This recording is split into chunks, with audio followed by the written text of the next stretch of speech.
Hey, good evening. Welcome to A Foreigner in the Philippines. Well, I was thinking about all of the negative comments that seem to cling to you like the band-aids. And we see so many sad stories about people saying that they suffered at the hands of Filipinos. You know, that they're money-oriented, take a foreigner for what he can. And I just don't find that that is the way that it is. Now, when I first came to the Philippines, I had my experiences too. You know, when you go out, you meet all kinds of people, and they have all kinds of agendas, and some of them are genuine and some of them are not. And I met both.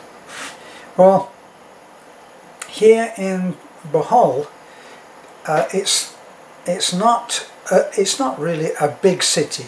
I'm talking about Taliban now, and Taliban is not a highly developed town. It only has one traffic light, and that one traffic light is not really taken very seriously, I can tell you. But I don't think that they have parking tickets. They have what in the Philippines are called enforcers, and they might come along, and with my foreigner attitude or sort of mindset from being a foreigner, I see an enforcer coming along and I think, oh no, here we go, and I'm expecting trouble. But I've never found that there is any trouble. I might be sitting in my truck waiting at Jollibee for one of the kids to go in and get the food and come out, and I shouldn't really be waiting there. It's not that says no parking, but they tend to keep that clear. So I know what he's going to say, or I think I do. And then the particular one that I'm thinking of now, he said, "Can you put your hazard lights on for me?" I put the hazard lights on, flashing on and off, and he walked away, and he was very, very pleasant. But the ones that I wanted to talk about were really Filipinos, and I'm always amazed. I'm amazed that both Filipinos and young men in Alturas. They are the sales staff, and you'll find them anywhere in any department. And I'm used to really having people say, if I say, where are the stools kept? They say, oh, over there. But they don't do that here. So what do you want? And then you tell them what you want, and then they kind of babysit you through the whole process. Now, I went into Alturas just yesterday. I went in, and I know from it, you may have seen a video that I made where I went shopping with Lovely, and Lovely held the camera, and we went in, and I guess I'm a little spoiled now. I got used to it. I just said, let's look around and find a sales lady, and then we'll get some help. So I passed the first sales lady by because she was doing some cleaning. She was sweeping the floor. So I thought, well, she has a duty. I couldn't find anybody else, so had to go back to the same sales lady, and I said, "Can you help me?" Down goes the broom, and she says, what is it that you need? And quite good English too. So I tell her I want some clothes for a small boy, smaller than this little girl here, and I point to Lovely. So she takes us and walks us through all of the stalls and along the aisles, and she takes us to where what we need is there, and we we actually chose quite a few things, jeans and a couple of tracksuit bottoms, you know, things that the crippled child that we're helping at the moment, what he needs. And we've been asked by someone who had seen the plight of that little boy and said, will you do this for me? So we went, spoke to the woman, and I chose a load of stuff that I thought would come to 2,000 pesos, and it didn't. We were still 600 pesos short. So I said, I have to spend 2,000 pesos. So that's what we did. Now then, she took us to the cash desk, and she stood there and waited until we put our stuff onto the counter for cashing up. And the same when I asked for, I needed some modelling materials, and I needed some modelling clay for a little project that I was thinking of doing. Anyway, the lady found the modelling clay, found the colour. Is it this colour, that colour? I choose the colour. She says, how many? I say I want 10 packs because they're very small. I said I have 10 packs. She got the 10 packs and she said, is that all that you need? And she walked me again. She walked me to the cash desk and stood there with me holding the clay until it became my turn. So they're just incredibly helpful. This is how I always find it. Now you might say, well, that's a store and that's their job, so why would they not be helpful? Well, yesterday I wanted to buy some foam for a little project that I have, and I went to several different stores where I thought that they might have it or that they might know where I could get it. And finally, the last one that I went to, the girl that I spoke to said, my friend knows the name of the store in Ubay. But I don't know it, and she's not here. But I know that they have foam in Ubay, but I don't know where and I don't know the name. So I said, is it definitely there? And she thought it was, and so I took a trip out to Ubay, which is, I don't know, maybe 45 minutes drive. I got out there, I did the same thing. I went around to this place and that place, and I asked, and because I want just a small quantity of foam for just making as something as big as a football. It was difficult for me because I was alone. Beth was busy at one of our building projects, and it was difficult for me to be able to explain what I wanted. And when you say foam, so they would get a cell phone. Oh, a cell phone, yes. No, it's not a cell phone, it's a foam. And then finally they would get that.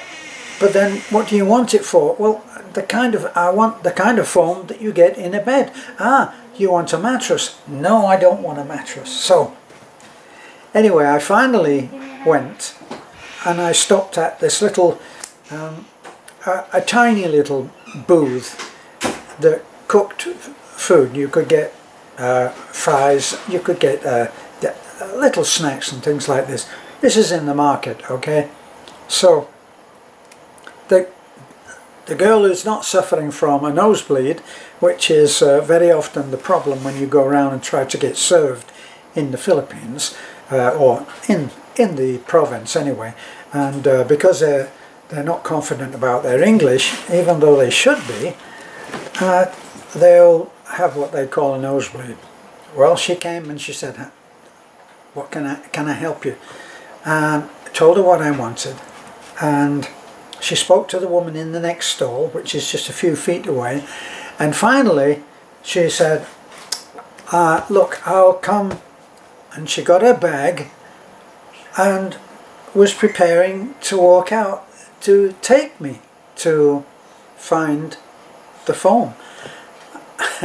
Jokingly I said, no, you can't do that, I might kidnap you. And she said, no, you won't do that, I'm just working in the market. In other words, she had no value for a kidnapper.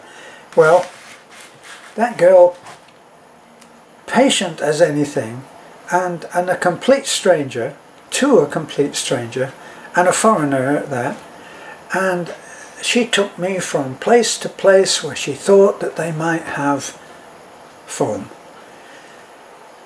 And we were unsuccessful, and I was getting to the point where, quite apart from anything, I didn't think I could expect her to give any more of her time. And here's another little thing that happened, a little story within a story, was that in trying to explain to her what I wanted, I said, are you on Facebook? The reason I was asking that was because I wanted to know if she would know vlogging. So she misinterpreted that and said, yes, I'm on Facebook, but I'm married. So she thought I was hitting on her.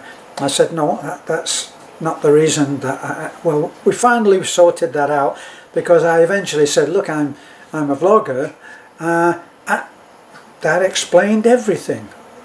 So, yes, I understand now. So, she asked me what my vlogging address was, which I told her, and then we tried one more place, still no luck, we didn't get what I wanted. So I said, you know, I think I'm just going to give up on this. So she said, do you want to try one more time? Which was so good of her. And we found this other, she took me to this other place, and there's this tiny little woman sitting behind a little desk, and her hardware store is a little bit, about 30 or 40 feet away. And my guide, her name was Gemma, if I remember rightly. Gemma said, we're looking, my friend here is looking for foam. And the woman pointed over there, that's our store, and there, sitting there, was a roll of 2-inch foam, which was exactly what I needed. So, then Gemma says, can you tell me, can you write down your vlogging on for YouTube? So I wrote that down. For the owner of the store said, oh, for me too, and I wrote it down for her too. And then Gemma said, can I go now, sir? And I said, well, you've been very, very kind, but I should pay you. No, and she absolutely was adamant that she would not take anything, and it was almost embarrassing because she seemed, I don't know, maybe would take offense. So she went her way back to her store, and I made my purchase, and then on the way back I stopped and I found her stall again, which was the result of a maze of marketplace that we had gone through, but I found it again, and I said, I need to give this to you. I wanted to give her some money for spending that time with me, just a complete stranger. No, she would not take it. In the end, I had to fold up the money and put it on top of the counter, and I said, okay, don't take it, but I'm putting it there. And then I said goodbye, thank you very much, and that was it.